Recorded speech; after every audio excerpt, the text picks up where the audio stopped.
बेटी पढ़ाओ, और जब बेटियां पढ़ लिख कर अपनी जीने की शर्तें तय करती हैं तो ये ब्राह्मणवादी लोग मनुस्मृति का उच्चारण करने लगते हैं। मोदी है तो मुमकिन है, और मोदी है तो मुमकिन है कि चीफ जस्टिस ऑफ इंडिया पर जो एक दलित आदमी है उन पर जूता चला के मारा जाता है, इसलिए कार्रवाई नहीं होती है। मोदी है तो ये मुमकिन है। दिल्ली के जवाहरलाल नेहरू यूनिवर्सिटी यानी जेएनयू में इस बार का स्टूडेंट यूनियन इलेक्शन काफी चर्चा में रहा। हर तरफ एक ही नाम गूंज रहा है, अदिति मिश्रा। बनारस की रहने वाली अदिति ने न सिर्फ एबीवीपी को मात दी बल्कि अपनी दमदार आवाज और जोशीले भाषणों से पूरे देश में सुर्खियां बटोली। आज हम आपको बताएंगे कौन है अदिति मिश्रा, जिनकी जीत से लाल झंडों ने फिर से जेएनयू कैंपस को रंग दिया और कैसे उन्होंने अपने संघर्ष और विचारों से छात्रों के दिल जीत लिए। नमस्कार, मैं हूं चेष्टा नागर और आप देख रहे हैं the Hindi top. JNU students union के नतीजे आते ही पूरे कैंपस में जश्न का माहौल बन गया। लेफ्ट यूनिटी ने 4 मुख्य पदों पर जीत दर्ज की और प्रेसिडेंट बनी अदिति मिश्रा, जो उत्तर प्रदेश के वाराणसी यानी बनारस की रहने वाली है। अदिति ने एबीवीपी के प्रत्याशी विकास पटेल को 1861 वोटों से हराया। विकास को मात्र 1447 वोट ही मिले। वहीं वाइस प्रेसिडेंट बनी गोपिका बाबू, जनरल सेक्रेटरी बने सुनील यादव और जॉइंट सेक्रेटरी बने दानिश अली। अदिति मिश्रा के नाम के साथ अब कई कहानियां जुड़ गई है। एक तरफ उनके भाषण सोशल मीडिया पर वायरल हो रहे हैं तो दूसरी ओर लोग जानना चाहते हैं कि आखिर ये अदिति कौन है, जिन्होंने एबीवीपी जैसे बड़े छात्र संगठन को पीछे छोड़ दिया। बनारस की इस बेटी की कहानी संघर्ष, हिम्मत और नेतृत्व की मिसाल है। अदिति का बचपन बनारस में बीता और उन्होंने बिहार में अपनी स्कूलिंग पूरी की। इसके बाद उन्होंने काशी हिंदू विश्वविद्यालय से इकोनॉमिक्स में ग्रेजुएशन किया। वहीं से उनके अंदर की लीडरशिप झलकने लगी। 2017 में जब बीएचयू में लड़कियों के हॉस्टल कर्फ्यू के खिलाफ आंदोलन हुआ तो उस आंदोलन की अगुवाई अदिति ने की थी। रात 8 बजे के बाद लड़कियों को बाहर ना निकलने देने के नियम के खिलाफ उन्होंने जोरदार विरोध किया।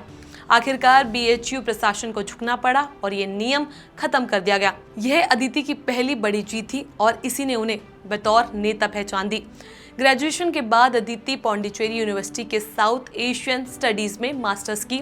उन्होंने वहां भी छात्रों के अधिकारों के लिए आवाज उठाई। 2018 में वाइस चांसलर के ऑफिस का घेराव किया तो 2019 में फीस बढ़ोतरी के खिलाफ सड़कों पर उतर आई। यही नहीं, सीएए, एनआरसी के विरोध में देश भर में चल रहे प्रदर्शन में भी ये सक्रिय रही।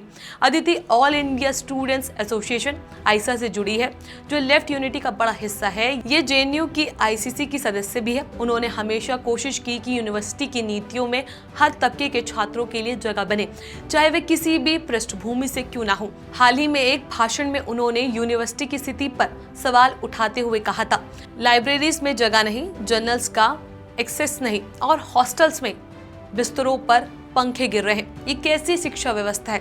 अब आप सुनिए अदिति मिश्रा ने जीत के बाद क्या कुछ कहा। जिस तरीके से आप लोगों ने जीत हासिल करी है, क्या कहेंगे? एक बार फिर से लेफ्ट का ही लाल गढ़ जो है कायम है, क्या कहोगे?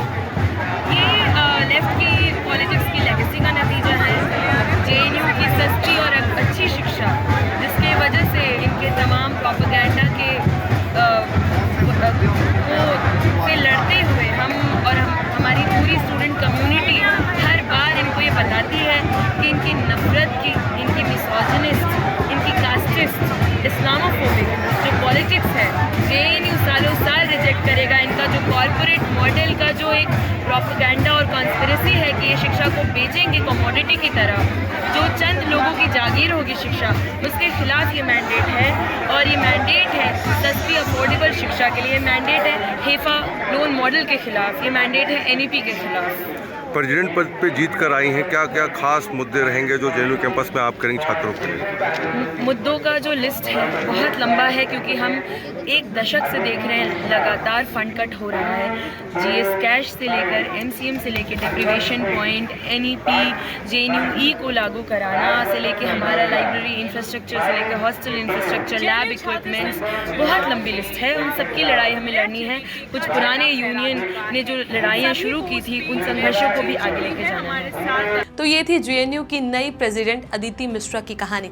एक ऐसी छात्र जो बनारस की गलियों से निकलकर दिल्ली के जेएनयू में देश भर की छात्र राजनीति की आवाज बन गई है। उनकी जीत ने साबित किया कि अगर जज्बा और इरादा साफ हो तो कोई भी बदलाव नामुमकिन नहीं। अदिति अब सिर्फ एक नाम नहीं, एक सोच है जो हर युवा को अपने अधिकार के लिए खड़ा होना सिखा रही है। इस खबर को लेकर आपका क्या कुछ कहना है, अपनी राय हमें नीचे कमेंट बॉक्स में जरूर बताएं। ऐसी और भी वीडियोस के लिए आप हमारे चैनल द हिंदी टॉप को सब्सक्राइब कर लें। इसके अलावा आप हमें एक्स, फेसबुक और इंस्टाग्राम पर भी फॉलो कर सकते हैं।